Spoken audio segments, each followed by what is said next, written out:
እና ያለውን ነገር ተወያይተን እሷን ተይ ብዬ መክሬ እንደ እናት እህቷም እንደ እህት እንደ ታላቅነቷ ያለውን ችግር እንፈታለን የሚል ሀሳብ ይዘን መተናልና ደግሞም ይሳካል።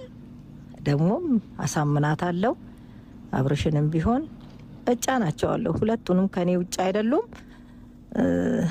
እና ይሄን ይመስላል እላችኋለሁ ውዶችዬ። እናንተም በያላችሁበት ዱአ አድርጉ፣ ጸሎትም የምታደርጉ ጸሎት አድርጉልን እና አግዙኝ ነው የምላችሁ። እግዚአብሔር ይረዳኛል። ይሄንን ችግር እንፈታለን። ሰላም ይወርዳል። ደግሞ ለሰላም ስንነሳ ፈጣሪም ከኛ ጎን ነው። ይሄን ይመስላል እላችኋለሁ። እንግዲህ ሩታዬን አሁን ትንሽ ደከም ስላላት መኝታ ቤት አረፍ ብላለች። ያለውን ነገር እንግዲህ ተነጋግረን ይሆናል።